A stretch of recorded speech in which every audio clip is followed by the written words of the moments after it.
नमस्कार साथियों। अभी हाल ही में कुछ राजनीतिक दलों में फूट देखने को हमें मिल रहा है। इसका एक ही अर्थ अगर हम देखें तो भारत के जो लोग हैं वो भावनाओं के लोग हैं। भारत देश भावनाओं का देश है।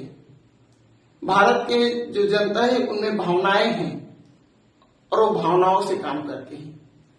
उनके भावनाओं को ठेस पहुंचाना कहीं ना कहीं उन राजनीतिक नेताओं को और कुछ निजी स्वार्थों के कारण जनता की भावनाओं को ठेस पहुंचाना एक बड़ा देशद्रोह जैसा काम है। हम देखते हैं राजनीतिक में आता है एक शब्द लोकतंत्र। लोकतांत्रिक व्यवस्था में पक्ष और विपक्ष दो चेहरे देखने को मिलता है। पक्ष यानी सत्ता पक्ष जो अधिकतर सीटें जीती होती है। विपक्ष यानी कि जो सत्ता पक्ष की बुराइयों को या सत्ता पक्ष की कमियों को बताए और वह जीतने से थोड़ा कम वाले सीट जीते रहते हैं। लोकतांत्रिक व्यवस्था में विचारधाराओं की लड़ाई होती है।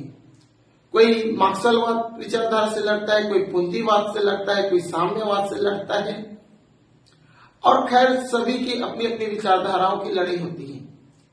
सेम वही विचारधारा लोगों में भी देखने को हमें मिलता है। लोकतंत्र यानी जनता का तंत्र और जनता का एक ही विचारधारा तो थोड़ी हो सकता है। किसी को सोना पसंद है तो किसी को जागना पसंद है, किसी को रोना पसंद है, किसी को हंसना पसंद है। हर चीज को कुछ ना कुछ चीज पसंद है।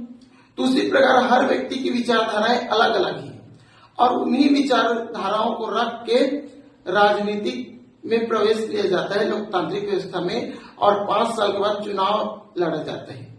फिर कुछ ऐसे व्यक्ति होते हैं जो उन विचारधाराओं के मानने वाले अपने विचारधारा के कैंडिडेट को वोट देकर विजयी बनाते हैं और विजयी बनाने के बाद वो व्यक्तिगत स्वार्थ के लिए अपने विचारधाराओं को साइड में रख के अन्य विचारधाराओं में मिल जाते हैं।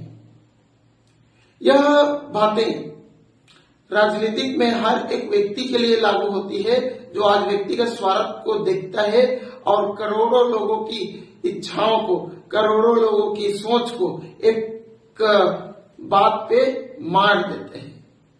आप वहां पे प्रतिनिधित्व करने जाते हो तो वहां पे आपकी दायित्व से ज्यादा उन लोगों की दायित्व है और अपनी बेइज्जती से ज्यादा लोगों के जीवन के बारे में सोचिए। धन्यवाद।